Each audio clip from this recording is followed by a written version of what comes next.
හරි සුබ සන්ධ්‍යාවක් අද අපි කතා කරන්න යන්නේ කලින් කතා කර හිටපු පාඩමේ ඉතිරි කොටස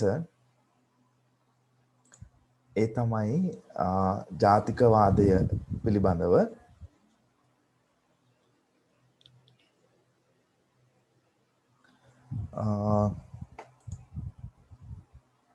ඔයගලන්ට දර්ශන තල පේනව නේද?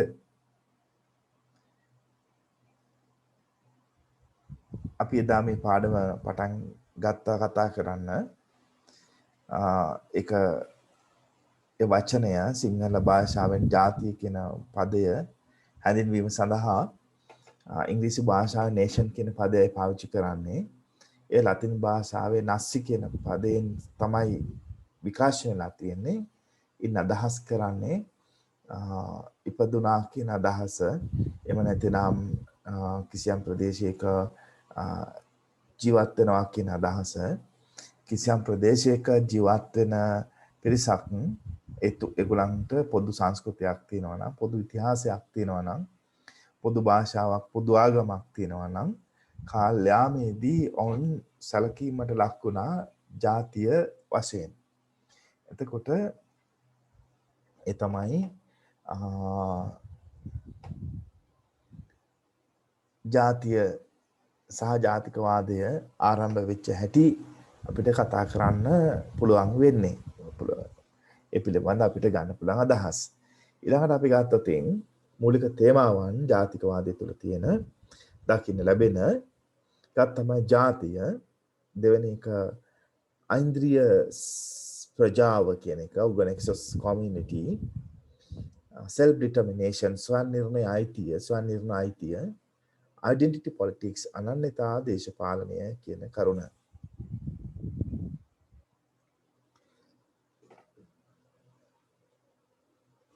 අපි ගත්තොත්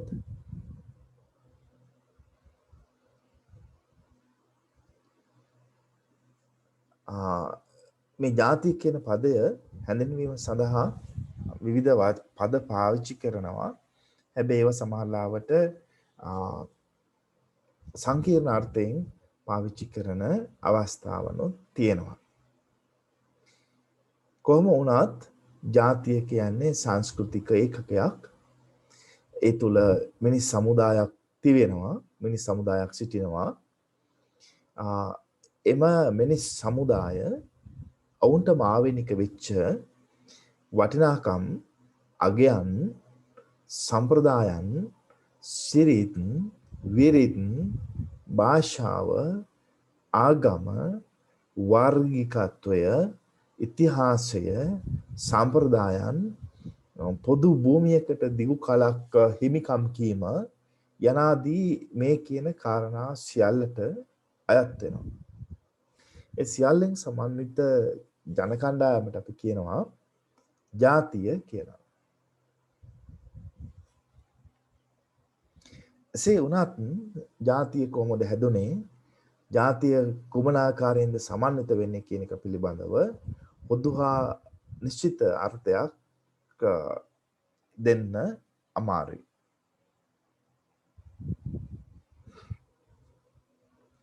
සමහර වෙලාවට ඒ සඳහා අපි මේ කතා කරපු ආකාරයට භාෂාව ජාතිය ගොඩනැගීම සඳහා මිනිසුන් ජාතියක් වශයෙන් එකට එකතු කිරීම සඳහා එකට හේතු වෙලා තියෙනවා.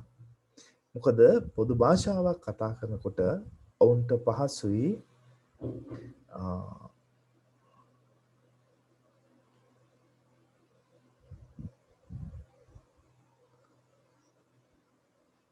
පොදුවේ සිරිත් විරිත් ආකල්ප ආදිය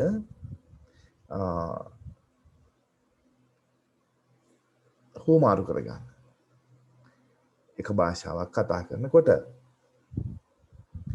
අනිත් පැත්තෙන් භාෂාව කියන කරුණ ජාතියක බෙදීමට දෙකඩ වීමටත් බලපාන්න පුළුවන්. මම එදා ඔයගලන්ට උදාහරණයක් දුන්නා පාකිස්තානය. පාකිස්තානය දෙකට වෙනවා පාකිස්තානය සහ බංග්ලාදේශය විදියට. භාෂාව මුල් කරගෙන උර්දු භාෂාව සහ බෙන්ගල් භාෂාව.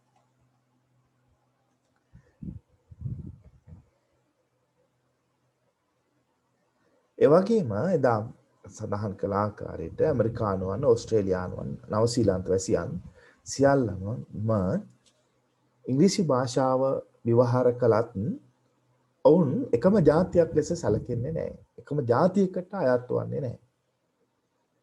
ඒ සඳහා විවිධතාවන්, විශේෂතාවන්, පරස්පරතාවන් තියෙනවා.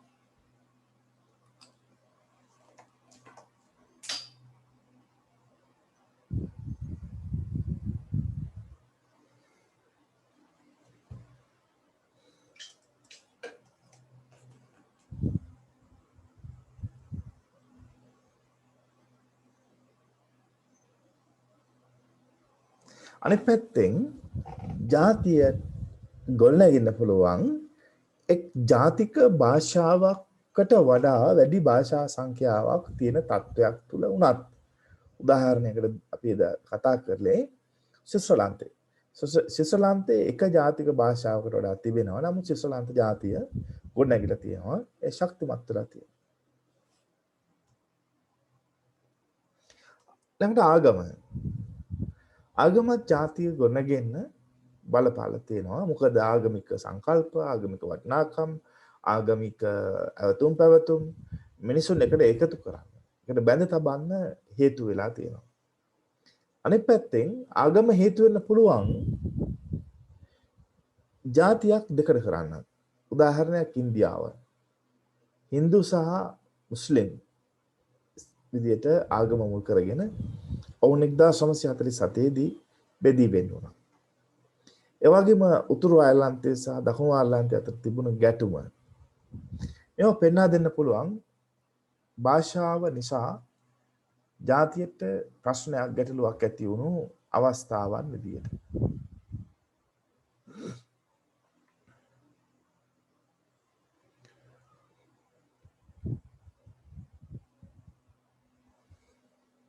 ඒ වගේම තමයි වාර්ගිකත්වය.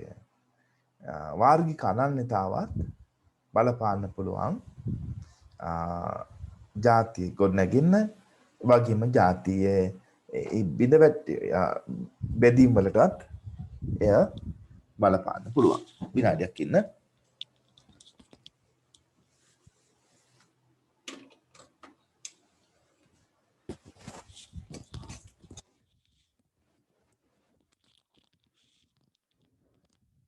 පරිගණකේ බැටරි බෑලා.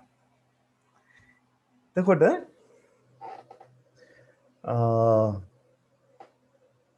ජාතිය එනත ජාතිකවාදය බොහෝ වෙලාවට සංස්කෘතික උපමානයක් විදිහට සැලකෙන්නේ ජීව විද්‍යාත්මක උපමානයකට වඩා. එය බොහෝ වෙලාවට ජාතිය සමන්විත වෙන ජනවර්ගය, ආගම, පොදු සංස්කෘතික විශ්වාසයන් මත පදනම් වෙන්න පුළුවන්. මම කලින් කිව්ව ආකාරයට ජනවර්ගය ජාතිය ගොඩනගෙන හේතු වෙන්න පුළුවන්. එහි අභාවයට එහෙම නැත්නම් එහි ප්‍රශ්නකාරී තත්ත්වයට සමහර විට හේතු වෙන්න පුළුවන්. පොදු ඉතිහාසයක්, පොදු සංස්කෘතියක් තිබීම ජාතිකවාදයේ වර්ධනයට හේතු වෙනවා. පොදුවේ උරුමකම් කියන ඉතිහාසයක්, පොදුවේ උරුමකම් කියන සංස්කෘතියක් තියෙන එක ජාතිකවාදයේ වර්ධනයට අතිශයින්ම හේතු වෙනවා, බලපානවා කියලා කියන්න පුළුවන්. විශේෂයෙන්ම ඒ ජාතිය තුල ජාතියේ මුතුන් මෙත්තන් අතීතයේ පළ කරපු දස්කම්, විරුකම් ගැන, විරෝධාරකම් ගැන, අතීතයේ ශ්‍රී විභූතිය ගැන උන් භුක්ති විඳපු අතීත කීර්තිය පිළිබඳ උන් අද්දුටු ඒවා ජාතිය සහ ජාතිකවාදය වර්ධනය වෙන්න හේතු වෙනවා.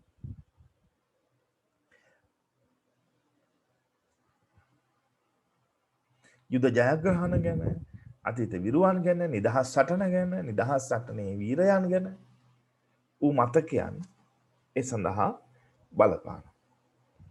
ඊළඟට අපි බලමු ඓන්ද්‍රිය සමාජය, ඓන්ද්‍රිය ප්‍රජාව කියන එක අදහස් කරන්නේ මොකක්ද කියන එක. එන අදහස් කරන්නේ ජාතිකවාදීන් විශේෂයෙන්ම ජාතියට ඊටාම තදින් බැඳුණු, ඊටාම දැඩිව බැඳුණු, දැඩි පක්ෂපාතීත්වයක් දැක්වීම. ජාතියට අයත් සමාජිකයන් එම ජාතියට ඊටාම දැඩි ලෙන්ගතුකමක්, පක්ෂපාතීත්වයක්, කැපවීමක් පෙන්වීම මේදී අදහස් කරනවා. එය වෙනත් සමාජ කණ්ඩායම් වල නිදර්ශනක් විදිහට ගත්තොත් පන්තිය, ස්ත්‍රී පුරුෂ භාවය, ආගම, භාෂාව වගේ කාරණාවලදී එහා බැඳුණු සමාජ කණ්ඩායම්වලදී, කුලය වැනි කණ්ඩායම්වලදී පෙන්වන්නේ නැති, පෙන්වුම් කරන්නේ නැති දැඩි සෙනෙහසක්, දැඩි මාතෘත්වයක් ජාතියට දැක්වීම මෙහි ප්‍රධාන ලක්ෂණය. ඊටාම මූලික දෙයක්. ඒ තුළ තමයි මේ ඓන්ද්‍රිය සමාජය කියන එක ගොඩනැගිලා තිබෙන්නේ.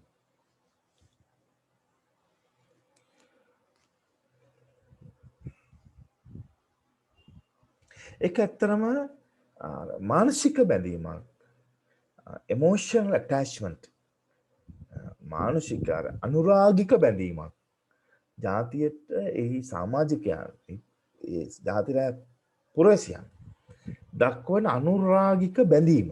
එනිසා තමයි ජාතිය වෙනුවෙන් ජීවිතය පුදන්න, ජාතිය වෙනුවෙන් වෙනත් අයත් එක්ක සටන් කරන්න මිනිසුන් පෙළඹෙන්නේ. අපි කියන රට ජාතිය බේරගන්නේ, රට ජාති ආගම බේරගන්න යනවා කියන එක කියන්නේ, කියවෙන්නේ ඔය කියන ආගමික සංකල්පයට වඩා එතුළ කියවෙන්නේ ජාතිකවාදය. රටදය ආගම ලංකාව තුළ භාවිත වෙන ආකාරයේ එලෙසයි රටදය සමය කියලා කියන්නේ. රටදය සමය නේද? සමය කියන අදහස් කරන ආගම කියන එක. රටදය සමය, රටදය ආගම ආරක්ෂා කරන්න කැප වෙනවා. රටදය සමය ආරක්ෂා කරන්න ක්‍රියා කරනවා. රට ආරක්ෂා කරන්න වැඩ කරනවා. මේ රටේ අභිවෘද්ධිය දියුණුව සඳහා වැඩ කරනවා කියන අදහස් කරන්නේ. සවතාව විදිහට කියනවා. පළමුවත් මව්බිම, දෙවනුවත් මව්බිම, තුන්වෙනුවත් මව්බිම යන ආදි වශයෙන්. පළමුවත් රට, දෙවනුවත් රට, තුන්වෙනුවත් රට. මෙවැනි ආකාරයේ වදන් පෙළින් කියවෙන්නේ ශ්‍රී ලාංකික සන්දර්භය තුළ අපේ ශ්‍රී ලාංකික ජාතියට අයත් පුරවැසියන් ඒ ජාතිය කෙරෙහි දක්වන පක්ෂපාතීත්වය, ඇල්මද, අනුරාගික බැඳීම. හැබැයි එතනදී ප්‍රශ්නයක් තියෙනවා. ශ්‍රී ලාංකිකාවේ දේශ සීමාව තුළ ජීවත් වෙන සියලු දෙනා තුළ එම හැඟීම තියෙනවද කියන එක. බොහෝ විට එක ජන කොටසක පමණක්ද එම හැඟීම තියෙන්නේ. අනිත් ජන කොටස් වලට ඒ බඳු හැඟීමක් නැතිද? ඒ බඳු හැඟීමක් තියෙනවා නම් කිසියම් පුද්ගලයෙක් තුළ ඔවුන් බුද්ධිගරණයට දායකත්වයේ දෙයිද? නිතරම විදේශ රටවල යන්නේ වායේ පදිංචි වුණේ වායේ රැකියාවන් කරන මේ උගත් පිරිස සූදානම් වෙයිද? උගතුන් බොහෝ හොඳ රැකියාවන් කරන අය ලංකාව තුළ විදේශගත වෙලා තුන්වෙනි පන්තියේ රැකියාවන්නේ සැලකෙන අර කියන අපි නිල් කරපටි රැකියාවන් ලංකාවේදී සුදු කරපටි රැකියාවන් කරන අය ඔවුන් කැමති සූදානම්ෙන් ඉන්නවා විදේශගත වෙලා විදේශීය රටක බටහිර රටක නිල් කරපටි රැකියාවක් උනත් කරමින් තම ජීවිකාව සපුරා ගන්නට. ඒ බඳු පුද්ගලයන්ගෙන් ඒ බඳු පවුල් වලින් මේ රටදය සමය ආරක්ෂා වෙයිද? ඒ අවශ්‍ය කරන ආදරය, අනුරාගික බැඳීම ලැබෙයිද කියන ප්‍රශ්න තියෙනවා. අනිත් පැත්තෙන් ජීවත් වෙන වෙන ජන කොටස් වල ඇතැම් අය ලංකාව අත් වශයෙන්ම ඒ අනුරාගික බැඳීම තුල සනිටුහන් කරගෙන ඉන්නවාද කියන ප්‍රශ්න තියෙනවා. කෙසේ නමුත් ඓන්ද්‍රිය සමාජයේ ජීවත් වෙන ජනතාව Taman අයත් ජාතියට අනුරාගික බැඳීමක් පෙන්වන්නට ඕන. අනුරාගික බැඳීමේ નિરાයාසයෙන් එන දෙයක්.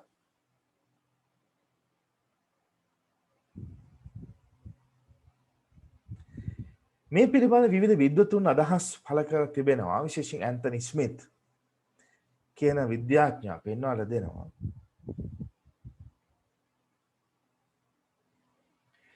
ජනමාර්ගිකත්වය කියන කාරණාවේදී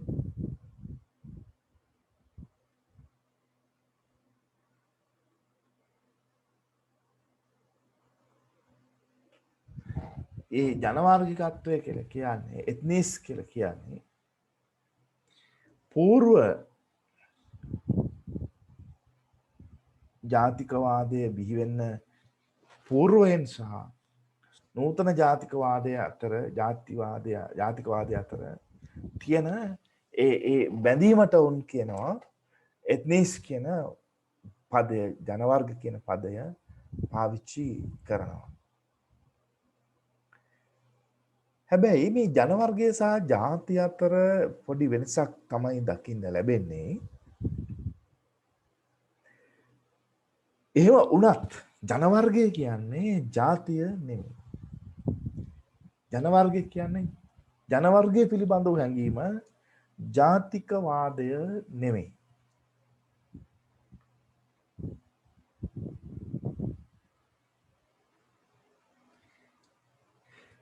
අර්නස්ට් ගෙල්නර් 1983 දී පෙන්වා දෙනවා ඔහු ව්‍යුහවාදියෙක්. ඔහු පෙන්වා දෙනවා emphasize the degree to which that nationalism is linked to modernization and the particular to the process of industrialization. ජාතිකවාදය තම ළඟ සම්බන්ධයක් දක්වනවා නූතනත්වය සමග. විශේෂයෙන්ම කාර්මීකරණය හා බැඳුණු නූතනත්වය කාර්මීකරණයත් එක්ක ඉස්සරහට යන නූතන සමාජයත් එක්ක නූතන සමාජයත් හා ළඟ සම්බන්ධයක් තද සම්බන්ධයක් මේ ජාතිකවාදය පෙන්눔 කරනවා කියලා අර්නස්ට් ගෙල්නර් කියනවා. අත වශයෙන්ම මේ අදහසෙන් කියවෙන්නේ ජාතිකවාදය කියන්නේ දියුණුවේ ප්‍රතිඵලයක් කාර්මීකරණයේ ප්‍රතිඵලයක්. මොකද ඊට පෙර තිබුණේ වැඩවසම් යුගයනේ. ඒ කාලේ ජාතිය සහ ජාතිකවාදය පිළිබඳ හැඟීමක් තිබුණේ නැහැ මිනිසුන් තුළ. ඔවුන් රජුට යටත් වෙලා හිටියේ. ජාතීන් අපි දකින්න ලැබුණේ නැහැ. එතකොට ජාතිය සහ ජාතිකවාදය ගෙල්නර් පෙන්වා දෙන ආකාරයට එහි සම්බන්ධය කාර්මීකරණයත් එක්ක සහ දියුණුව නැත්නම් සංවර්ධනයත් එක්ක බැඳී පවතිනවා.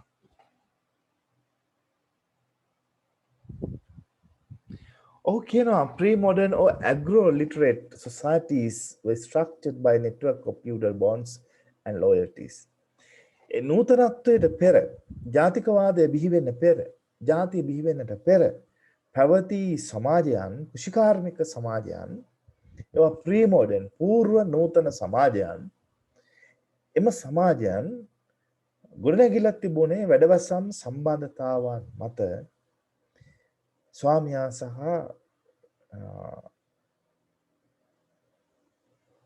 ප්‍රවේණිදාස ගොවියා අතර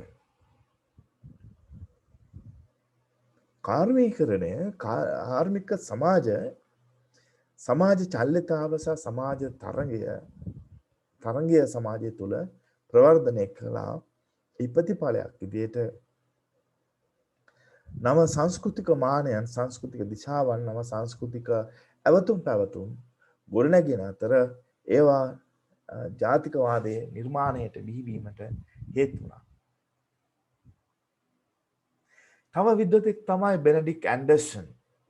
ඔහු 1983 දී කියනවා බෙනඩික් ඇන්ඩර්සන් පිළිබඳ විශේෂම ජනවර්ග සහ ජාතිය පිළිබඳ කතා කරද්දී බෙනඩික් ඇන්ඩර්සන් සහ ඔහුගේ කෘතිය Imagine Communities කියන කෘතිය පිළිබඳ විශේෂ අවධානයක් වැඩි අවධානයක් විද්වතුන් විසින් යොමු කර තිබෙනවා. ඔහු කියනවා nations constitute only imagined communities. ඒ ජාතිය කියන්නේ ඇත්තරම එක මවාගත්ත සමාජයක්. මනසින් නිර්මාණය කරගත්ත සමාජයක්. Imagine communities කියන්නේ. ජාතිය කියන එක අදහස් කරන්නේ ජාතිය කියන්නේ මවාගත්ත එම නැත්තම් සිතින් සිතාගත්ත නමුත් යථාර්ථය තුල නැති සමාජයක් තමයි ජාතිය කියලා කියන්නේ. බෙනඩික්ට් ඇන්ඩර්සන් අනුව. දැන් ඒකෙන් පැහැදිලි කළොත් ඔහු තවදුරටත් කියනවා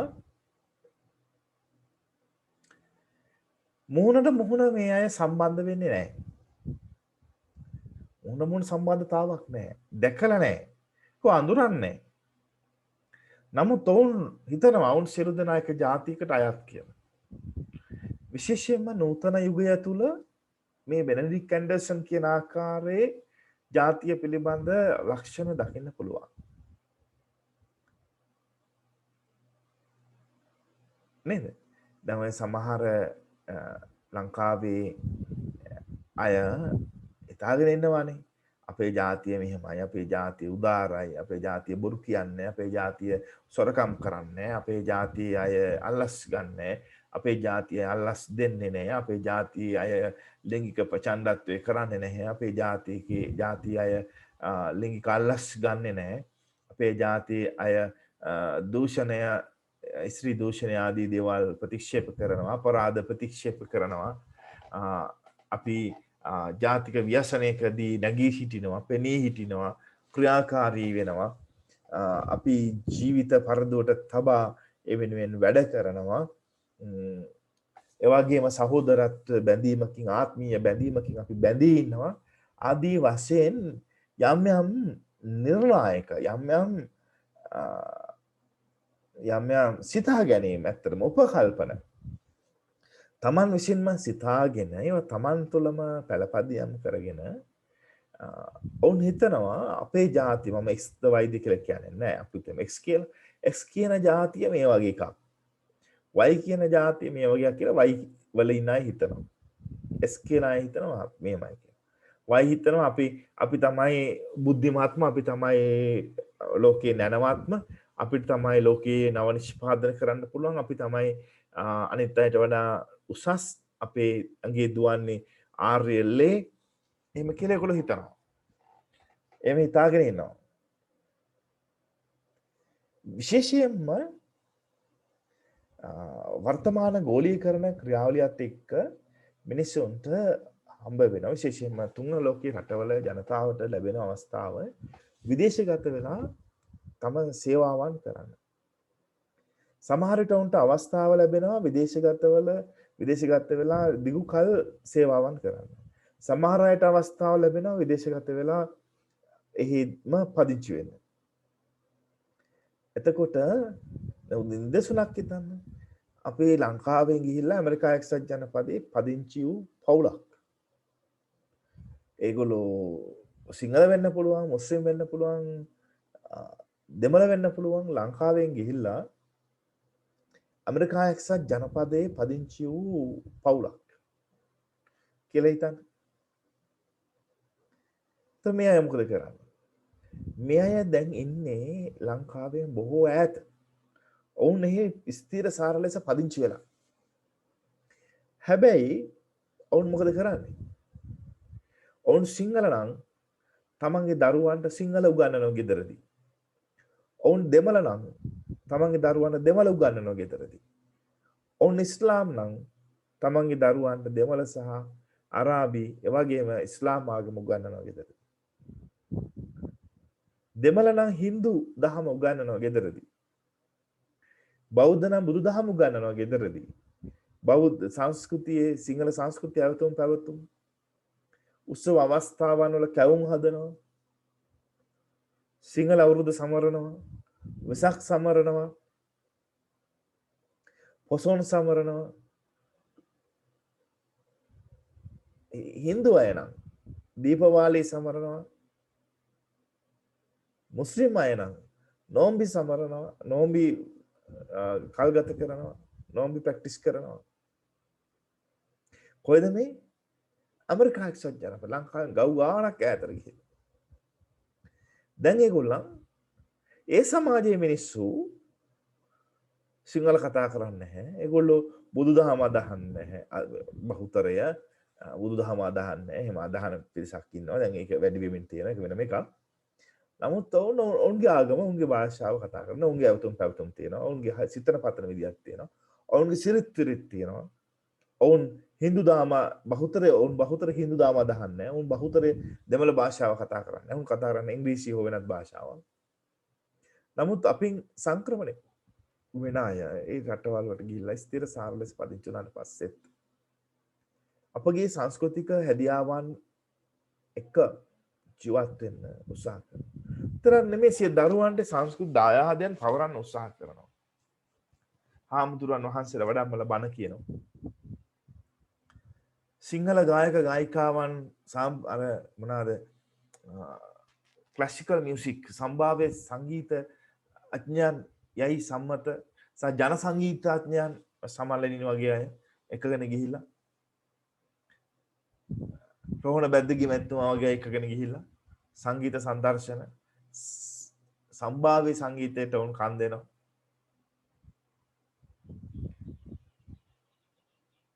හැබැයි එකෙන් වෙන්නේ ඒ රටේ සංස්කෘතියටත් නැති අපේ රටේ සංස්කෘතියටත් නැති මැද සංස්කෘතික පිරිසක් නිර්මාණය වීම. ගෝලීකරණයේ බලපෑමත් එක්ක ඇන්ඩර්සන් 1983 වෙද්දී මේ දකින්න ඇති. ඔවුන් මුහුණට මුහුණ නැහැ. ඔවුන් සිතාගෙන ඉන්නවා අපි මෙහෙම ජාතියක් කියලා. ඔන්න ඔය කණ්ඩායමෙන් තමයි ගෝලීය ඩයස්පෝරා බිහි වෙන්නේ. දෙමළ ඩයස්පෝරාව සහ ගෝලීය සිංහල ඩයස්පෝරාව බිහි වෙන්නේ මේ කියන කණ්ඩායම් දෙකෙන්. එවගේ මුස්ලිම් සමාජයට අදාළවත් ඒ බඳු ජාත්‍යන්තර නෙට්වර්ක්ස් ජාත්‍යන්තර ජාලයන් තියෙනවා. සමහර අය මොහොත මොන දැකලා නැහැ කතා කරලා නැහැ. නමුත් ඔවුන් හිතනවා අපි මේ ප්‍රජාවේ සමාජිකව අපේ ප්‍රජාවේ මේ අයත් ඉන්නවා කියලා. ඒක තමයි බෙනඩික් ඇන්ඩර්සන් කියන්නේ. නමුත් යථාර්ථය ගත්තාම ඇත්ත තත්ත්වය ගත්තාම එහෙම එකක් නැහැ. එහෙම එකක් නැහැ. කිසියම් රැකියාවකදී ඔවුන් අතර උග්‍ර තරංගයක් තියෙනවා. තමන්ගේ ජාතිය එක්කෙනා අය කියලා සහයෝගයෙන් එක බෙදා ගන්න. මට කලින් එකක් හම්බුණා මේක ඕනේ නැහැ කියලා එහෙම හිතන්නේ නැහැ. මුදලක් දැක්කොත් ආදායමක් දැක්කොත් රන් භාණ්ඩයක් දැක්කොත් මුතුමැණික් දැක්කොත් ආදායම් උපාදන ක්‍රමවේදයක් දැක්කොත් තමන්ගේ ජාතිය අනිත් එක්කෙනාට හෙන ගහලා ගියත් තමන් ඉස්සරලා ඒ ලබා ගැනීම තමයි උන්ගේ ස්වභාවය. ඒක තමයි මනුෂ්‍ය ස්වභාවය. ඒක තමයි තෝමස් හොබ්ස් කියන්නේ. තෝමස් හොබ්ස් කියන්නේ ඒක. ඒ තමයි මිනිස් ස්වභාවය. මිනිසා අර පහන් සිතින් සුපහන් සිතින් මිනිස් හිත සහ ඔහුගේ චර්යාවන් වසාගෙන සිටියට ප්‍රකෘතිය දැක්කාම ප්‍රකෘති ආශාව මතුනාම ඒ ආශාව ඔස්සේ වැඩ ශරීරය මෙහෙවනවා. සිග්මන්ඩ් ෆ්‍රොයිඩ් මනෝවිද්‍යාඥයාගේ ජ්‍යෙෂ්ඨ මනෝවිද්‍යාඥයාගේ මනෝවිශ්ලේෂණවාදයට අනුව මේ සිත කොටස් තුනකට බෙදෙනවා.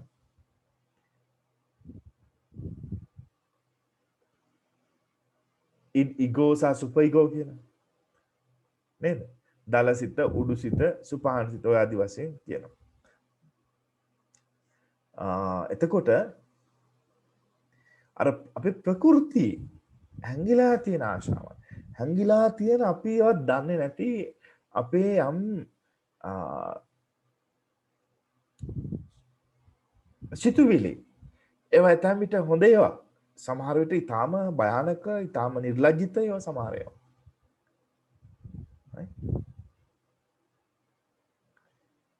අර මම ඔයගොල්ලන්ගේ හැමදාම අහන්නේ ප්‍රශ්නේ ඒක මේ රෙකෝඩින් එකෙත් ඇහුවට කමක් නැහැ.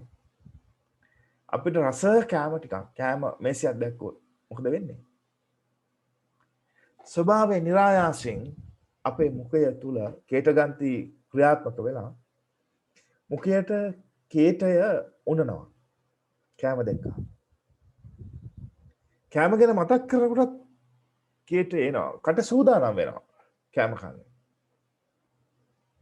හැබැයි අපි ගමනක් යද්දී පාර යනකොට පයින් ගමන් කරනකොට අපි දැක්කොත් සතෙකුගේ වසුරු පිටක්, සුනක වසුරු, බළල් වසුරු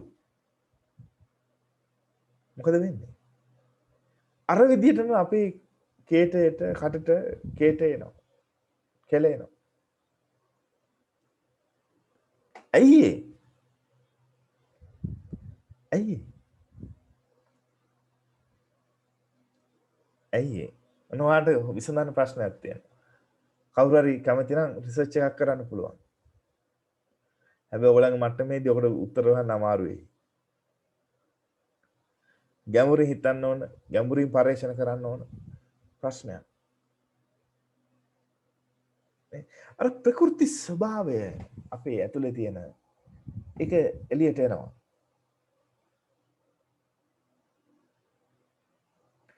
ඒ ඇවිත් අර අපි හිත උඩු හිතෙන් එහෙම නැත්නම් පහන් සිතෙන් නැත්නම් සුපහන් සිතෙන් සිතාගෙන ඉන්න අපේ ජාතිය දයෙන් උදාරයි, අපි මෙහෙමයි, අපි පරාර්ථකාමී, අපි අනුන්ට උදව් කරනවා, අපි ගෑනු ළමෙක් දැක්කම හිතවත් විදිහට බලන්නේ, අපි ගෘහස්ත හිංසනයේ යෙදෙන්නේ නැහැ, අපි ලිංගික හිංසනයේ යෙදෙන්නේ නැහැ, අපි අල්ලස දූෂණය ප්‍රතික්ෂේප කරනවා, අපි වැඩ කරගන්න ගියාම පොලිම පාලින්නේ නැහැ, අඳුරන කෙනෙක් ඉන්නවා නම් අනිත් අයට වඩා අපි ඉස්සර වෙලා ගිහිලා අපේ වැඩේ කරගන්න අපේ බලය සම්බන්ධතා පාවිච්චි කරන්නේ නැහැ. අර පොලිමේ ඉඳලම නියම විදියට ක්‍රමානුකූලව සිස්ටම් එකේ ගිහිලා අපි වැඩේ කරගන්නවා. එහෙම හිතාගෙන ඉන්න ටිකක් තියෙනවානේ. එහෙම හිතලා එහෙම පෙන්නගෙන ඉන්න අය තමයි ගොඩක්ම වෙලාවට ওই විදිය පොලිම පයින් එහෙම නැත්නම් පාර ඕටෙක් කරලා යන වැඩ කරන්නේ. අපි දැකලා තියෙනවා එහෙම. අත්දැකීම් තියෙනවා. ගොඩාක්ම ප්‍රජාතන්ත්‍රවාදය ගැන කතා කරන, පිරිසිදුභාවය ගැන කතා කරන, දූෂණ විරෝධය ගැන කතා කරන අය සමහරලාට එහෙම කරන අවස්ථා අපි දැකලා තියෙනවා.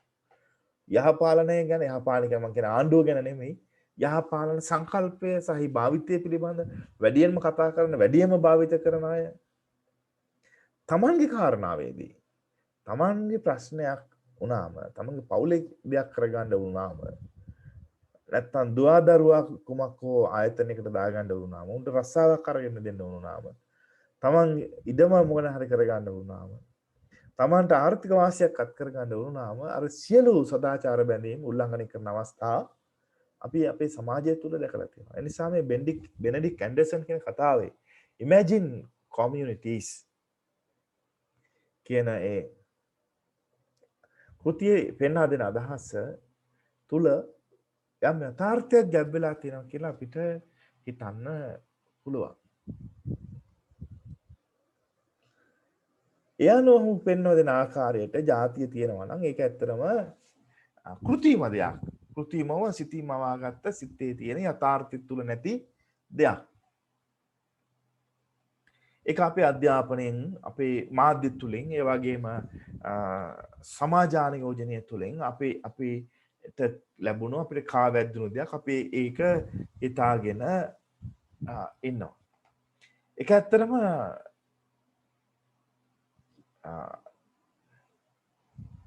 මොනවාද කියන්නේ ඒකට විෂුවලයිස් කරපු අදහසක්, ප්‍රක්ෂේපිත අදහසක්.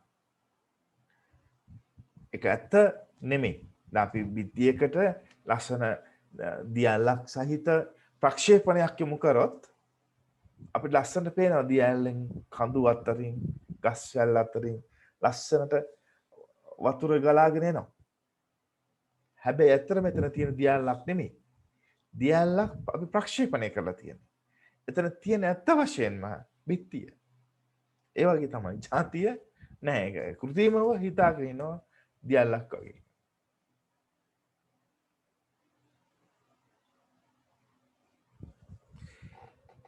ඒ වගේම තවත් අදහසකින් කියවෙනවා constructivist approach. ඔවුන් කියනවා ජාතිය කියලා කියන්නේ ඇත්ත වශයෙන්ම ගොඩනගන ලද්දක්, නිර්මාණය කරන ලද්දක්.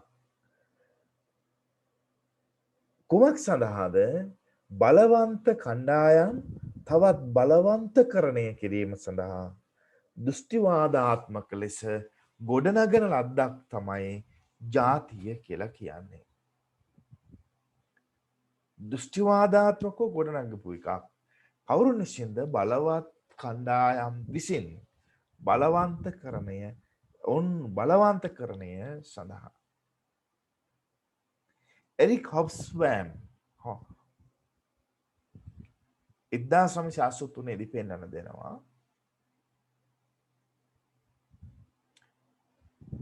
ඇත්ත වශයෙන්ම ජාතීන් කියලා කියන්නේ based upon invented traditions. ජාතීන් කියලා කියන්නේ බොහෝ සම්ප්‍රදායන් මොන වගේ සම්ප්‍රදායන්ද ඇත්ත වශයෙන්ම මේ වෙන තැන්වලින් ගත්ත සම්ප්‍රදායන් උඩ හදපු දෙයක්. එකම ජාතියක්වත් ඔවුන්ට ආවේනික ඔවුන්ට පමණක් ආවේනික සම්ප්‍රදායන් උඩ ගොඩනැගිලා නැහැ. ඒ තුල විවිධ අනෙකුත් ජාතීන්ගෙන් ලැබුණු ගත්ත උකහාගත්ත ණයට ගත්ත සම්ප්‍රදායන් තියෙනවා. අපි බලන්න දැන් අපි අඳින ඔස්සරිය, අපි අඳින සාරිය, අපි ජාතික ඇඳුම කියලා අඳින එක එහෙම බැලුවොත් අර අමුඩය වගේ එකක් තමයි අපිට ඇත්තටම නේද? ඉතින් ඒ ඔක්කොම කොහෙන් හරි ලැබුණු දේවල් අපේම වෙලා තියෙනවා දැන්. ඒකයි හොබ්ස්බෑම් කියන්නේ. ඒ තනියම නිර්මාණය වෙච්ච දේවල් නැහැ. කොහෙන් හරි එහෙම එකතු වෙලා තියෙනවා. එනිසා ඔහු කියනවා belief in historical continuity and cultural purity is invariably a myth. ඓතිහාසිකව අපි කවදා හරි මෙන්න මේ විදිහට මෙපදිලා මේ විදිහටම ආව කියලා එහෙම විකාශනය වුණා කියලා සංස්කෘතික වශයෙන් අපි සම්පූර්ණ වශයෙන් නිදහස් නිර්මලව ඉපදුනා කියලා නෙළුම් වල වගේ එහෙම ගොඩ නැගුණා කියලා හිතනවා නම් එක මිත්‍යාවක් කියන්නේ ඔහුගේ අදහස. මොකද අපේ සංස්කෘතිය තුළ තියෙනවා විවිධ දේවල්. අපි පිටින් ගත්ත දේවල්. අපි ඉන්දියාවෙන් ගත්ත දේවල්, කේරළෙන් ගත්ත දේවල්, පෘතුගීසින් ගත්ත දේවල්, ලන්දේසින්ගෙන් ගත්ත දේවල් නේද? ඊළඟට අපි ගත්තොත් චීනෙන් ගත්ත දේවල්, ඇමරිකාවෙන් ගත්ත දේවල්, ගොඩ දේවල් තියෙනවා. එතකොට අපි අපේම කියලා දෙයක් කොහෙද තියෙන්නේ කියන එක තමයි එරික් හොබ්ස්බෑම් අහන්නේ. ඔහු කියනවා එම මිත්‍යාවන් ගොඩනගන්නේ ජාතිකවාදය විසින්. ජාතිකවාදය තමයි එම මිත්‍යාවන් ගොඩනගන්නේ. කුමක් සඳහාද? බලවත් කණ්ඩායම තවත් බලවන්තකරණය කිරීම සඳහා එබඳු මිත්‍යාවන් ගොඩනගනවා කියන එක තමයි එරික් හොබ්ස්බෑම්ගේ අදහස. ඒතකොට ඒක ඇත්තටම ඓන්ද්‍රීය සමාජයක් නෙමෙයි. ඒක නිර්මාණය කරපු අනුකරණයෙන් ගත්ත, ණයට ගත්ත, ඉල්ලගත්ත දේවල් වලින් හදාගත්ත දෙයක්. ඒතර ඒක අපේ වෙන්නේ නැහැනේ. ඒ තුල අනුන්ගේ දේවල් තියෙනවා. අපේ අනන්‍යතාව කියලා කියන්න පුළුවන් දෙයක් නෑ කියන එක තමයි. අපේ කියන සංස්කෘතික අනන්‍යතාවක්, අපේ කියන ජාතික අනන්‍යතාවක් නෑ කියන එක තමයි හොබ්ස්බෑම්ගේ අදහස.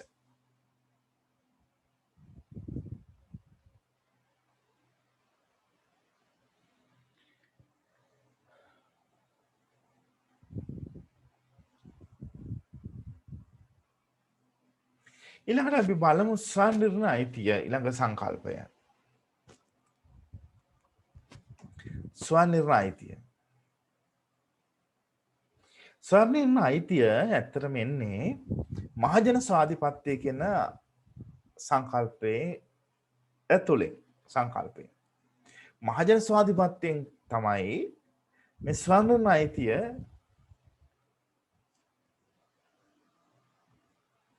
එළියට පැමිණෙන්නේ. විශේෂයෙන්ම මේ අදහස නිර්මාණය වෙන්නේ ප්‍රංශ විප්ලව සමයේ. ජීන් ජැක්විස් රූසෝ විසින් ඉදිරිපත් කරන ලැබූ ඇතැම් අදහස් තුලින්. එනිසා ජීන් ජැක්විස් රූසෝ සලකනවා කවුරුන් ලෙසද නූතන ජාතිකවාදයේ පියා විදියට රූසෝ හඳුනගෙන තියෙනවා.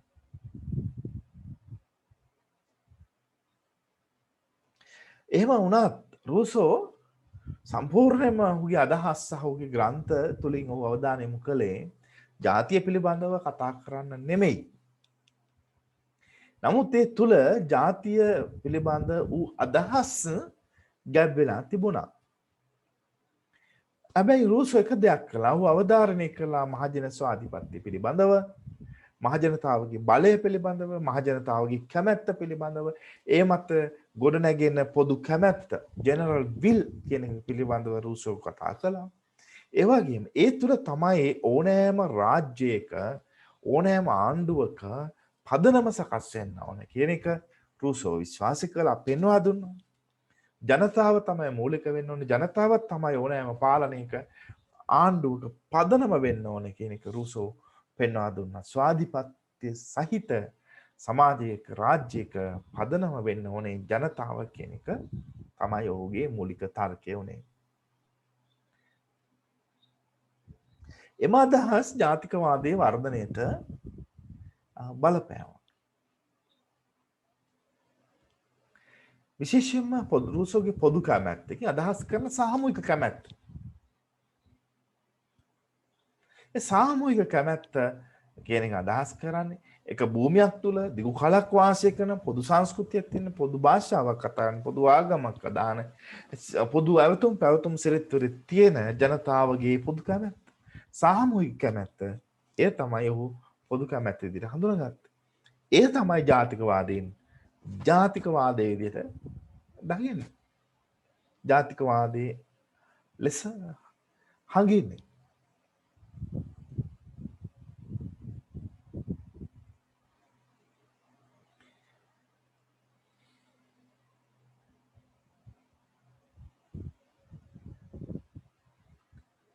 ඒ නිසා මෙම අදහස් තුළින් ඉස්සර ප්‍රංශ විප්ලවයට පෙර විශේෂයෙන්ම මිනිසුන් පුරවැසියන් සැලකුණේ පුරවැසියන් ලෙස නෙමෙයි ඔවුන් රාජ්‍යත්වයේ නැත්නම් කිරීටයේ හිමි කිරීටයට අයත් වස්තුන් විදිහට සැලකුවේ. Subjects of the crown. කිරීටයට හිමි කිරීටයට අයත් කිරීටයට යටත් වස්තුන් ගස්ගල් ඇලදොල ගංගා ඒ ආදී වශයෙන් ඒවත් වස්තුන් මිනිසුනුත් කිරීටයට යටත් වස්තුන් විදිහට සැලකුවේ නිසා එම කිරීටයට යටත් වස්තුන් කිරීටය වෙනුවෙන් සිය ජීවිත වත් කැප කරන්නට සූදානමින් සිටිය යුතු බවත් සූදානමින් සිටිය බවත් අපේ ඉතිහාසය තුලින් පේනවා. රජවරු අතර යුද්ධ රාජ්‍යයන් අතර යුද්ධ කියන අදහස් කරන්නේ තමන්ගේ රජතුමා වෙනුවෙන් සියදිවි හානි කරගන්න උනත් මැරෙන්න උනත් යනවා කියන අදහස. දැන් අද යන්නේ ජාතිය වෙනුවෙන්. එදා ගියේ රජතුමා වෙනුවෙන්, රජු වෙනුවෙන්, රජ පවුල වෙනුවෙන්, රජ කුමාරයා වෙනුවෙන්, නැත්නම් රජ කුමරිය වෙනුවෙන්. දැන් ඊජිප්තුවේ ක්ලියෝපැට්‍රා වෙනුවෙන්. එතකොට ප්‍රංශ විප්ලවයෙන් පස්සේ බිහි වෙන මේ අලුත් සමාජයේ රූසෝගේ අදහස් බලපාලා නිර්මාණය වෙන සමාජය තුළ අර පරණ කිරීටයට යටත් වස්තුන් වෙනුවට නව රාජ්‍යය තුළ නූතන රාජ්‍යය තුළ පුරවැසියන් බිහි වෙනවා. පුරවැසියන් නිර්මාණය කරන්න මේ රූසෝගේ අදහස්, ඒ වගේම ජාතිකවාදී අදහස් හේතු වෙනවා. ඔවුන් තවදුරටත් රාජ්‍යයට අයත් කිරීටයට අයත් වස්තුන් නොවේ. ඊළඟ කරුණ එම පුරවැසියන්ට තියෙනවා ස්වාධීන වූ අනන්‍ය වූ අයිතියක් ඔවුන්ගේම රාජ්‍යයක් ගොඩනගා ගන්නට. අන්න ඒ තමයි ස්වනිර්ණයිතිය කියන එක අදහස් කරන්නේ. එම පුරවැසියන්ට තිබෙනවා ඔවුන්ගේම වූ ස්වාධීන වූ රාජ්‍යයක් ගොඩනගන්න. ඒ තමයි ස්වනිර්ණය අයිතිය කියලා කියන්නේ. එවැගේම ඊළඟ මාතෘකාව natural political community ස්වාභාවික දේශපාලන ප්‍රජාව.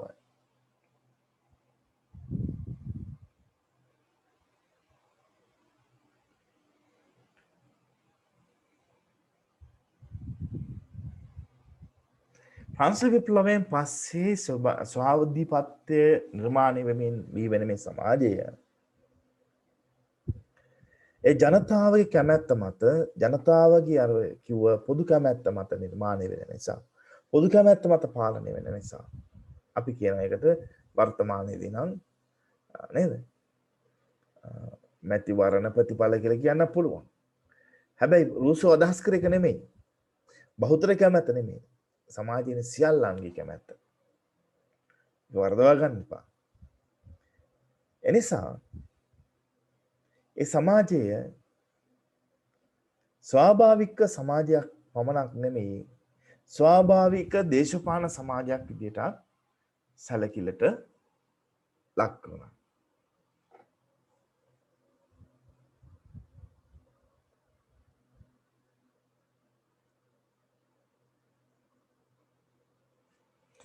මෙම ස්වයං නිර්ණය ස්වයං පාලන අයිතිය ලබා ගන්න පුළුවන් ක්‍රම දෙකක් තියෙනවා දේශපාලන විද්‍යාව තුළ. එකක් තමයි විසිරී තිබෙන ප්‍රදේශ කිහිපයක් එකට එකතු වෙලා රාජ්‍යයක් නිර්මාණය කර ගැනීම. The process of unification. විසිරී තිබෙන කොටස් කිහිපයක් එකට එකතු වෙලා රාජ්‍ය නිර්මාණය කිරීමෙන් ස්වයං පාලනයක් ස්වයං නිර්ණය අයිතිය සහිත නව රාජ්‍යයක් ගොඩනගා ගන්න පුළුවන්. ඒ වගේම වෙනත් රාජ්‍යයකට යටත් වෙලා හිටියා නම් ඒ යටත් වීමෙන් මිදුණු දවස තුල යටත් වීමෙන් මිදීමෙන් නිදහස් අරගලයක් තුලින් යටත් වීමෙන් මිදීම තුලින් ස්වාධීන නිදහස් පාලනයක් ස්වයං පාලනයක් ස්වර්ණින අයිතිය මත පදනම් වූ පාලනයක් ගොඩනගා ගැනීමට තිබෙන දෙවෙනි ක්‍රමය. මේ ක්‍රම දෙක ලෝකයේ ස්වයං පාලන ප්‍රදේශ ස්වයං නිර්ණයිතියට රාජ්‍යයන් බිහි වෙලා තියෙනවා. ඊළඟට අවසාන කරුණ identity politics අනන්‍යතා දේශපාලනය. සියලු ආකාරයේ ජාතිකවාදී දේශපාලන දෘෂ්ටිවාදයන් අනන්‍යතාව පිළිබඳ ගැටලු කෙරෙහි අවධානය යොමු කරලා තියෙනවා. ඒත් අනන්‍යතාව පිළිබඳ ප්‍රශ්න අනන්තාර්බුද කෙරෙහි තමයි ඔවුන්ගේ අවධානය යොමු වෙලා තියෙන්නේ. ඒ වගේම අදහස් කරනවා සාමූහික අනන්‍යතාව පිළිබඳව. දේශානුරාගය මත පදනම් වුණු සාමූහික අනන්‍යතාව තමයි බොහෝ විට අදහස් කරන්නේ. එමගින් කියවෙන අනන්‍යතා දේශපාලනයෙන් කියවෙනවා ජනතාවට ඔවුන් කවුරුන්ද යන්න, ඔවුන් කොහි සිට ආවද, ඔවුන් කුමනාකාර මුතුන් මිත්තන්ගෙන් පැවතෙන්නේද, ඔවුන්ගේ අතීත ශ්‍රී විභූතිය කවරේද, ඔවුන් සාමූහික ඔවුන් තුළ ඇති බැඳීම්, සාමූහික ඔවුන් තුළ ඇති සිතුම් පැතුම්, සාමූහික ඔවුන් තුළ තිබෙන හැදියාවන් ලැබියාවන් කවරේද යන්න පෙන්වා දෙනවා මේ අනන්‍යතා දේශපාලනය විසින්.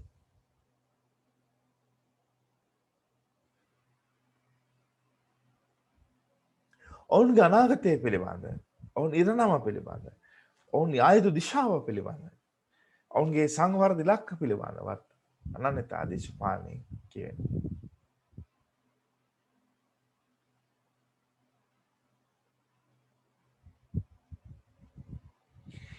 එතකොට මේ දේවල් තමයි අපිට කතා කරන්න තියෙන්නේ ජාතිකවාදය සහ ඒ තුළ දකින්න ලැබෙන මූලික තේමාවන් විදිහට. ඔබට පැහැදිලිද අපි මේ කතා කරපු දේවල් අපැහැදිලි තැනක් තියෙනවා නම් කියන්න නැවත පාඩම කරන්න. අපැහැදිලි තැනක් තියෙනවා ප්‍රශ්න අහන්න පැහැදිලි කරලා දෙන්න. අපැහැදිලි තැනක් ඔයගලන්ට යමක් මේකට එකතු කරන්න ඕනේ නම් අවස්ථාව තියෙනවා. මෙතන මේ සඳහා ඒ එකතු කිරීම කරන්න. මොනවද කියන්න තියෙන්නේ?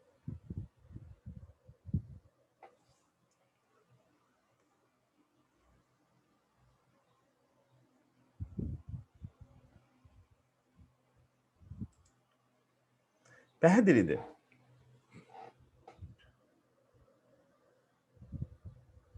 ඔයාලට මොන හරි අහන්න දැනගන්න ඕනේද?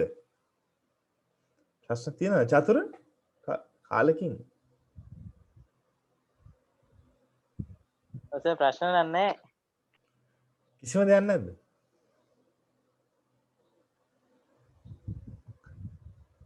සිතාරා දිරුක්සි මధుරංගනි සුනිමාලි නෑ සර් ප්‍රශ්න නෑ.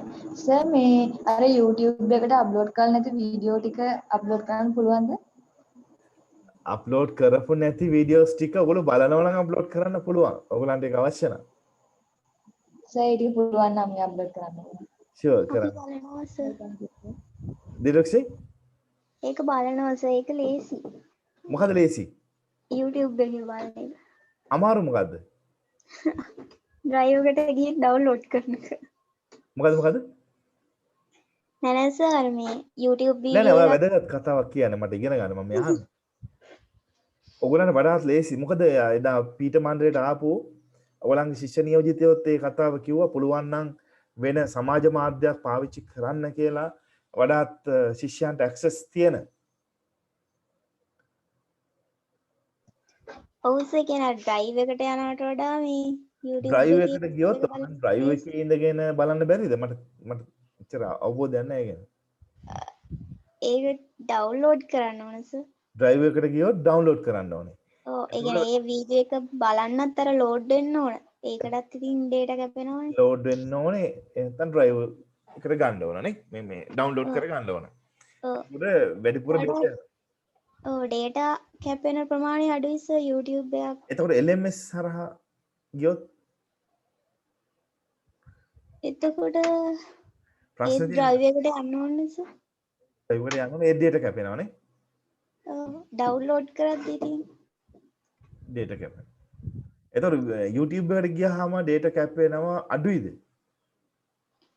ඔසේ අපිට මේ quality බලලා ගන්න පුළුවන් එතකොට.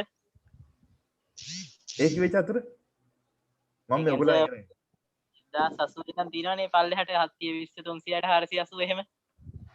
අහා ඔයා කියන්නේ ඒක ඩවුන්ලෝඩ් කරනවද? ඔව් සර්. හා ඩවුන්ලෝඩ් නොකර ඒ අවශ්‍ය වෙලාවට බැලුවා මදිද? එහෙමත් පුළුවන් සර්. හරි මම ඒක කරන්න. ඔව් සර් YouTube එකෙන් බලනකොට අපිට පහසුයි අර ඒ කියන්නේ බලන්න තේරුම් ගන්න එහෙම මේ ඩවුන්ලෝඩ් කර ගන්නවා නම් එහෙම ඔව් සර් මේ දැන් අපිට ලියා ගන්න බැරි මේ නෝට් එකක් තිබුණොත් අපි ආය ඩවුන්ලෝඩ් කරලා බලනවා.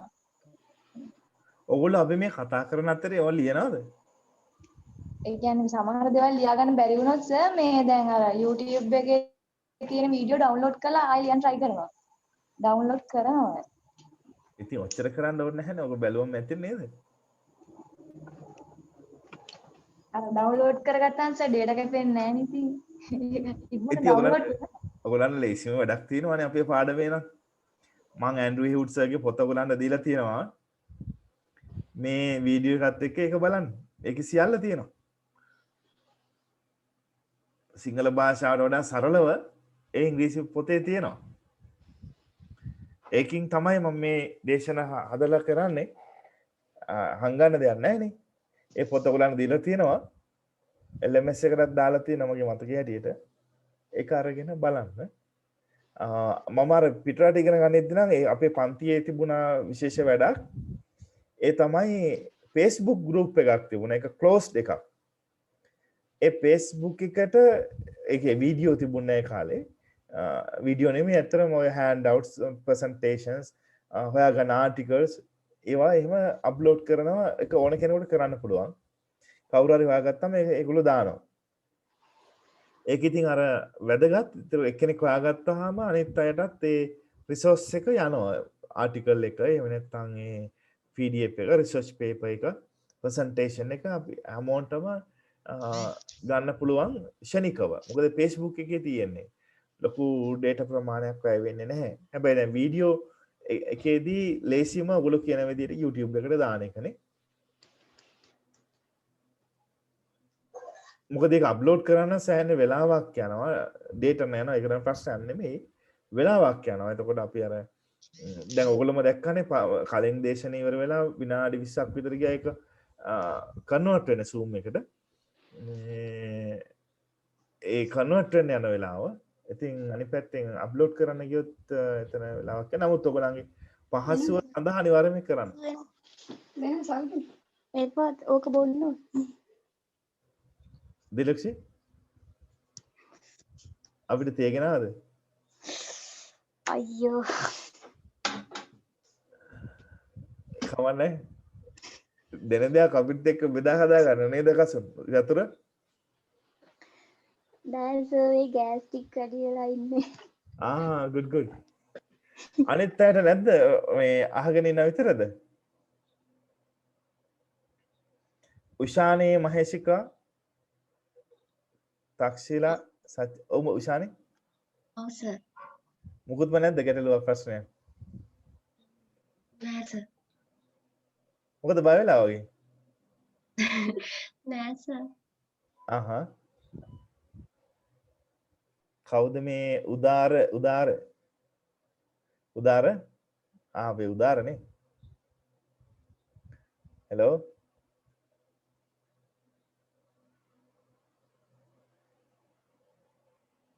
හෙලෝ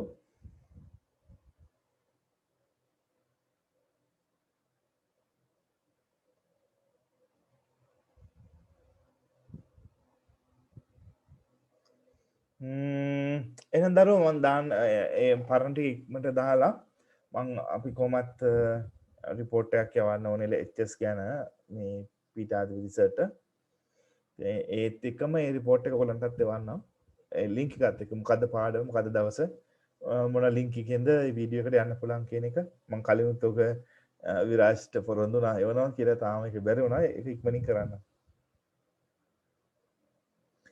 එහෙනම් අදට බොහොම ස්තුතියි හැමෝටම.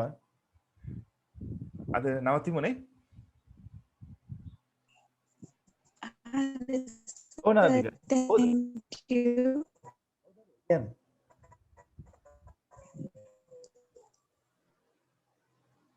නදිකා දිලුක්ෂි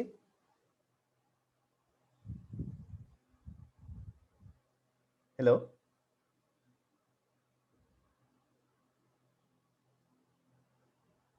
ටයිප් කරන්න දරුවෝ කියන්න අමාරු නම් chat box එකකින්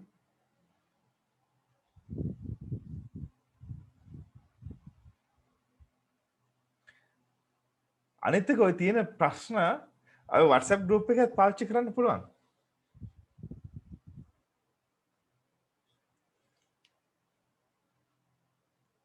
නදිකා දිලුක්ෂි මොකක්ද අහන්න ගියේ?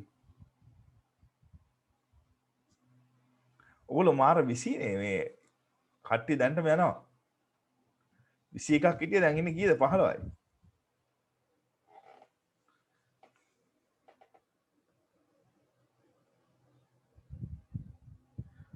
නියම ප්‍රශ්නයක් අහන්න ඔව් සර් මුකුත් අහන්න ගියේ නෑ මම thank you කියලා කිව්වේ right කවුරුහරි ප්‍රශ්නයක් අහලා දෙනවා චතුර රාජ්‍ය ධනවාදය කියන්නේ මොකද්ද සර්?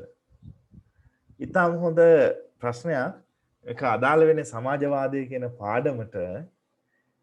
රාජ්‍ය ධනවාදය කියලා කියන්නේ ඇත්තටම රජය විසින් දැන් ඔක ඇත්තටම සිද්ධ වෙන්නේ මෙන්න මෙහෙමනේ. 1917 ලෙනින් ඇතුළු බොල්ෂෙවික් කණ්ඩායම රුසියා විප්ලවය කරනවා. කරලා වොන් සමාජවාදී ආණ්ඩුවක් පිහිටවනවා. හැබැයි ලෙනින් තේරුම් ගන්නවා සම්පූර්ණ සමාජවාදී ක්‍රමවේදයන් තුලින් ආර්ථිකය ඉස්සරහට මෙහෙවන්න බෑ. එනිසා ඔහු මොකද කරන්නේ? ඔහු යම් ප්‍රමාණයකට සමුපකාර සේවාව ප්‍රවර්ධනය කරනවා. ඒකට පවතින ඉඩ අරිනවා. යම් ප්‍රමාණයක පෞද්ගලික දේපල තියාගන්න ඉඩ අරිනවා මිනිස්සුන්ට. සම්පූර්ණයෙන්ම සමාජවාදී කියන විදියට මිනිසුන් සතු දේපල රජයට එහෙම නැත්නම් නැවත ජනතාවට කියලා උන් කියන්නේ ජනතාව සතු එහෙම නැත්නම් ධනපතියන් සතු දේපල ජනතාවට පවරා ගන්න සියල්ල ජනතා සන්තක කරනවා කියන අර්ථය තමයි වචන වලින් කියන්නේ. නමුත් ජනතාව කියන එකෙන් අදහස් කරන්නේ නැවත වතාව රජයනේ. එතකොට ඒකෙන් අදහස් කරන්නේ සියලු ආකාරයේ පෞද්ගලික දේපල, ධනපතියන්ගේ දේපල, පෞද්ගලික දේපල සියල්ල රජයට පවර ගන්නවා කියන එක.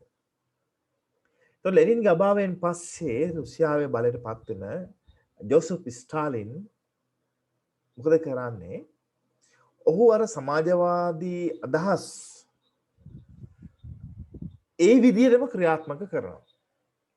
ලෙනිනය ක්‍රියාත්මක කරන්න ගියේ කිසියම් ආකාරයක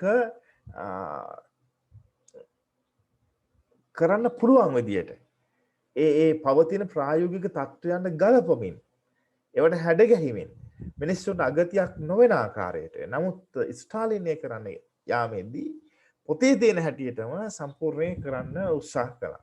ඒක ධනපතියන්ගේ දීපල, සාමාන්‍ය මිනිස්සුන්ගේ දීපල සියල්ල රජයට ගත්තා.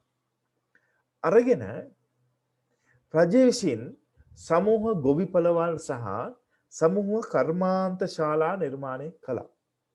ඒක අදහස් කරන්නේ රජය විසින් කර්මාන්ත ශාලා හදනවා. රජය විසින් ගොවිපළවල් හදනවා.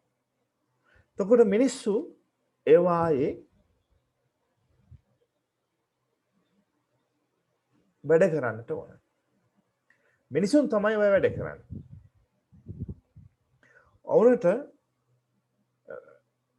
ඔවුන්ගේ අවශ්‍යතාව පරිදි රජය විසින් භාණ්ඩ හා සේවා ලබා දෙනවා.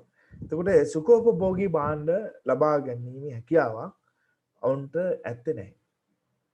රජය විසින් මැදිහත් වෙලා මේ සේවාවන් කරන නිසා, කර්මාන්ත කරන නිසා, ගොවිපළවල් කරන නිසා ඒට ප්‍රතිතර්කයක් ආවා, විවේචනයක් ආවා. ඒ විවේචනයෙන් කියුනේ කලින් ධනපතියන් තුල තිබුණු ධනය, කලින් ධනපතියන් තුල තිබුණු සමාගම්, කලින් ධනපතියන් කේන්ද්‍ර කරගෙන තිබිච්ච ඒ ධනවාදී ක්‍රමය වෙනුවට දැනටත් තියෙන ධනවාදී ක්‍රමයක් තමයි කුමනාකාරයේ ධනවාදී ක්‍රමයක්ද? රාජ්‍ය කේන්ද්‍රීය ධනවාදයක්. රාජ්‍ය විසින් මෙහෙවන ධනවාදයක්. අන්න ඒක තමයි රාජ්‍ය ධනවාදය කියලා කියන්නේ. විශේෂයෙන්ම සමාජවාදී රාජ්‍යයක් ක්‍රියාවට නගන්න යාමේදී සම්පූර්ණ වශයෙන් සමාජවාදී මූලධර්ම මත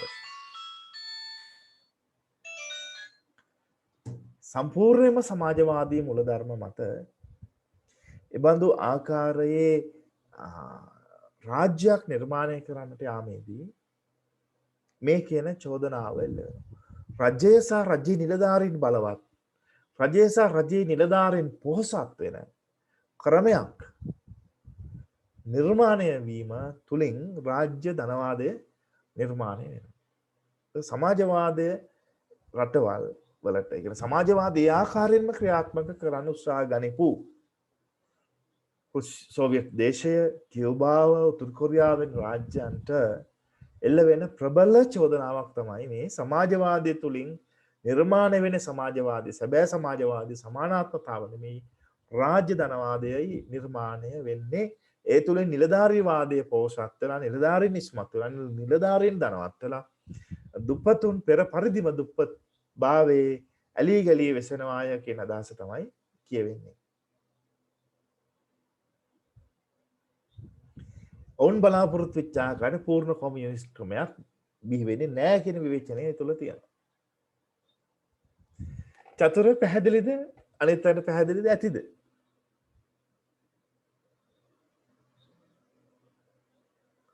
චතුර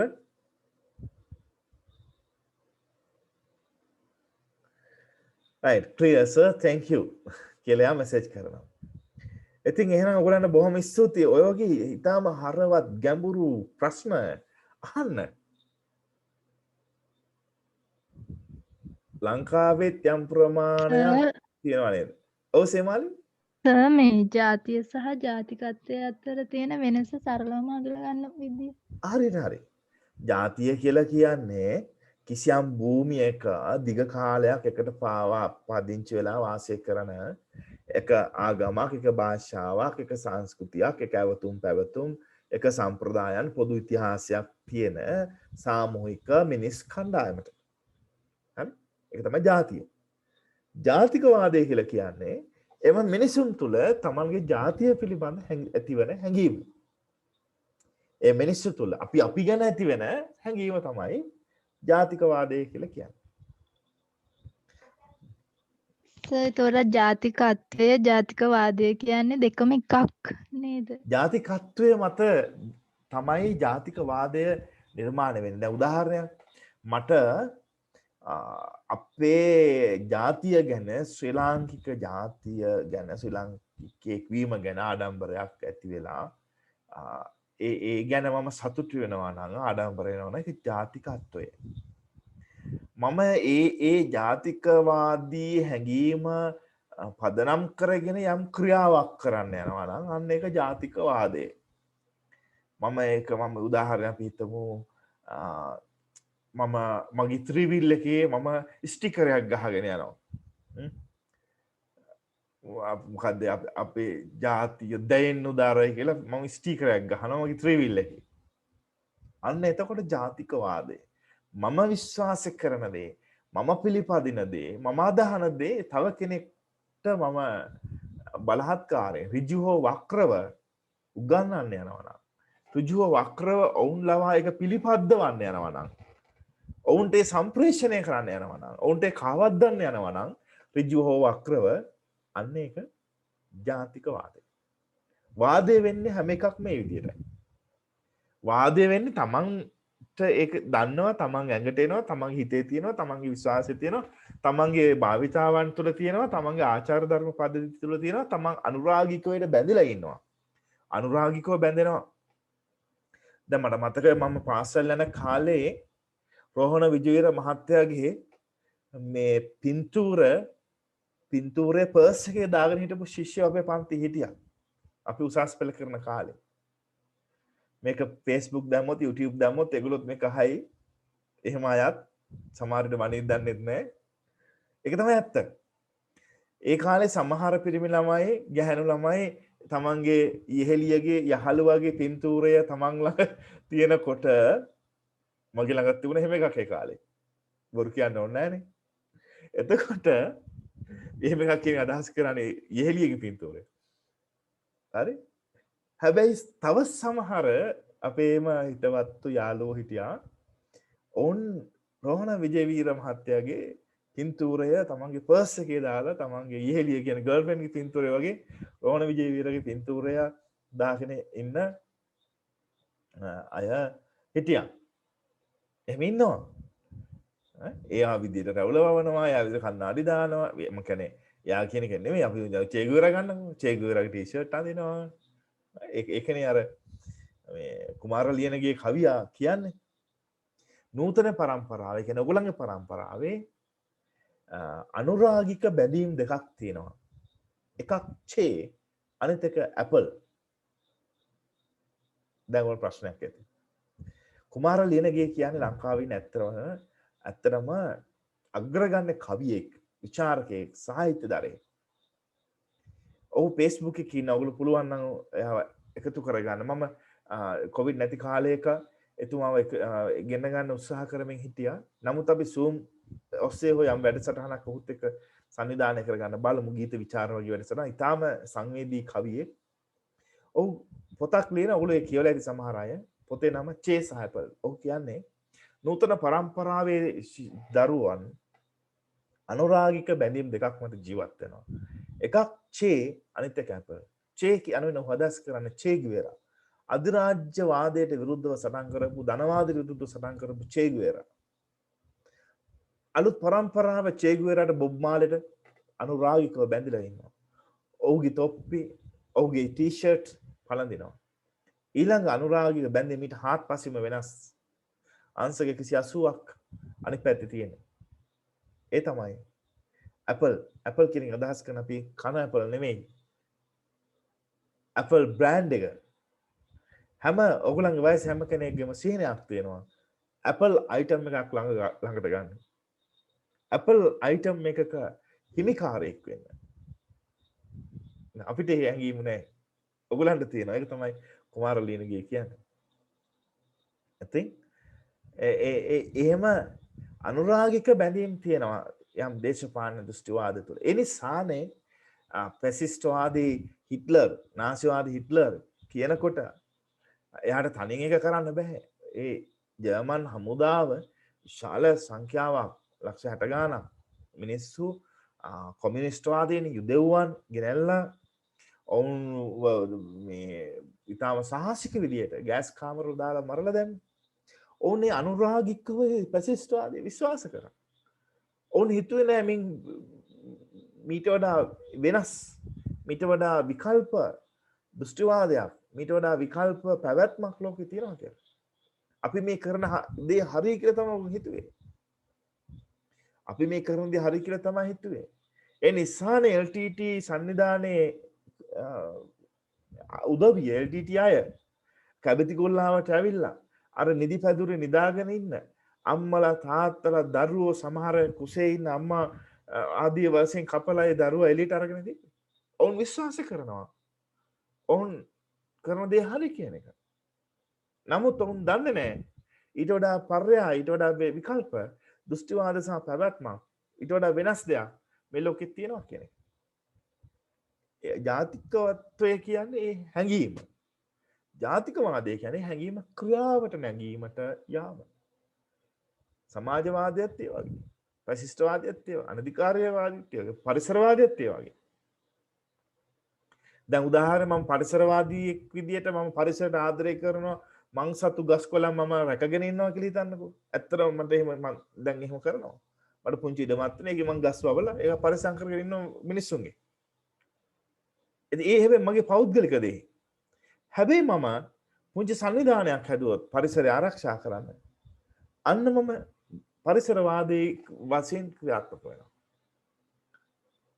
මම අනිත් අයට ඉගැන්වුවා, මම පන්ති කාමරේ ඉගැන්වීම නෙමෙයි, දෘෂ්ටිවාදාත්මක ඉගැන්වීමක් කරොත් අනිත් අයට.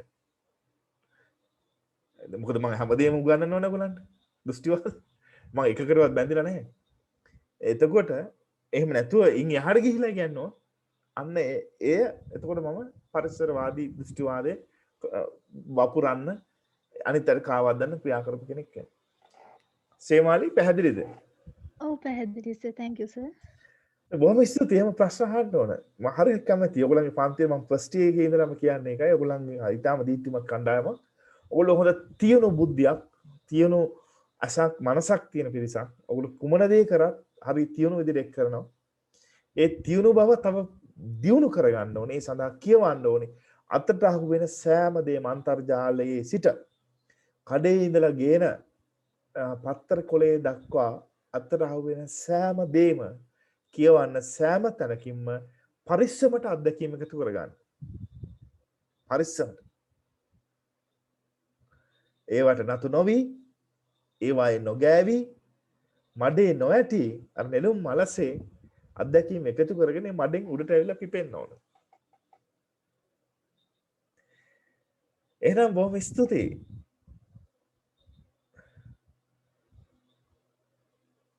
තව මොන හරි තියෙනවද ඔයගලන්ට?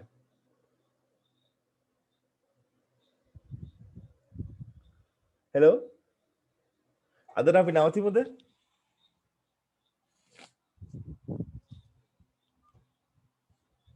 හෙලෝ. සේමාලි චතුර ඔව් සර්. හරි. එහෙනම් බොහොම ස්තුතියි ඔයගොල්ලෝ ඔක්කොටම. හරි thank you sir. හරි. thank you sir. thank you sir.